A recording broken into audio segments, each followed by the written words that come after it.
ஹே guys, எல்லாருக்கும் வணக்கம். Welcome back to Pooja's world. இன்றைக்கி ரொம்பவே சிம்பிளான ஒரு டிஷ் தாங்க, முட்டை மசாலா சாதம். இது ஏன் உங்ககிட்ட நிறைய பேருக்கு இது தெரிஞ்சிருக்கோம், இது ஒரு டிஷ்ஷான்னு சொல்லிட்டு போடுறீங்க நீங்கள் சொல்லிட்டு கேட்கலாம்.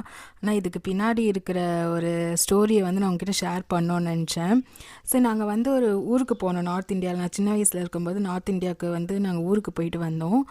போயிட்டு வந்ததும் ட்ரெயினில் ட்ராவல் பண்ணி அவ்வளோ நாள் ட்ராவல் பண்ணி வந்தோம். பயங்கர டயர்டு. ஆனால் வயிறு பார்த்திங்கன்னா பயங்கர பசி.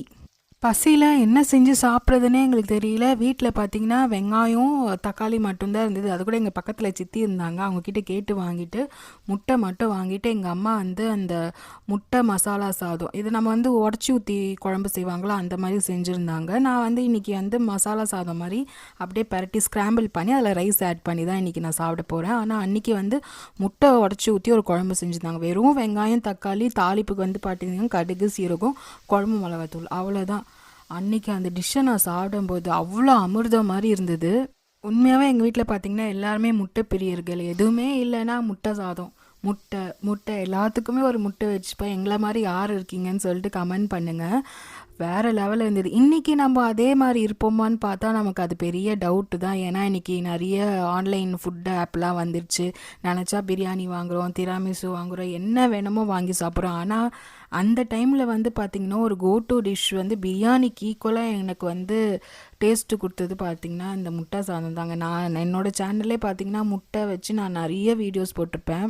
நான் அதே மாதிரி தான் இன்றைக்கி பார்த்திங்கன்னா வெறும் சின்ன வெங்காயம் தக்காளி பூண்டு கடுகு சீரகம் தான் தாளிப்புக்கு போட்டிருந்தேன். அதுக்கப்புறமா குழம்பு மிளகாத்தூள் போட்டிருந்தேன். வேறு எதுவுமே ஆட் பண்ணல. இன்றைக்கி நான் அந்த டிஷ்ஷை இந்த டிஷ்ஷை செஞ்சு சாப்பிடும்போது வீடியோ எடுக்கிற பிளானே கிடையாது. ஆனால் நான் இந்த ஒரு எக்ஸ்பீரியன்ஸ் உங்ககிட்ட ஷேர் பண்ணோன்னு சொல்லிட்டு தான் வீடியோ எடுத்திருந்தேன். எனக்கு அந்த ஞாபகம் வந்திருந்தது. ஸோ அதெல்லாம் வந்து ஒரு ஃபாண்ட் மெமரிஸ். உங்களுக்கு சின்ன வயசில் எந்த டிஷ்ஷை வந்து நீங்கள் அப்பப்போ வீட்டில் இந்த மாதிரி டூருக்கு போயிட்டு வந்தோ எங்கேயா வெளியில் போயிட்டு வந்து அப்படியே சாப்பாடை மிஸ் பண்ணி செஞ்சு சாப்பிட்ற ஒரு டிஷ் என்னவா இருக்குன்னு சொல்லிட்டு நீங்கள் கமெண்ட் பண்ணுங்கள். நான் இன்றைக்கி செம்ம சாப்பாடு வந்து சாப்பிட்டேன். அதே மாதிரி நம்ம சேனலை சப்ஸ்கிரைப் பண்ணி சப்போர்ட் பண்ணுங்கள். நிறைய வீடியோஸ் வந்து நம்ம சேனலில் வந்திருக்கு. குக்கிங் ரிலேட்டட் vlogs எல்லாமே வந்திருக்கு. சப்ஸ்கிரைப் பண்ணி சப்போர்ட் பண்ணுங்கள்.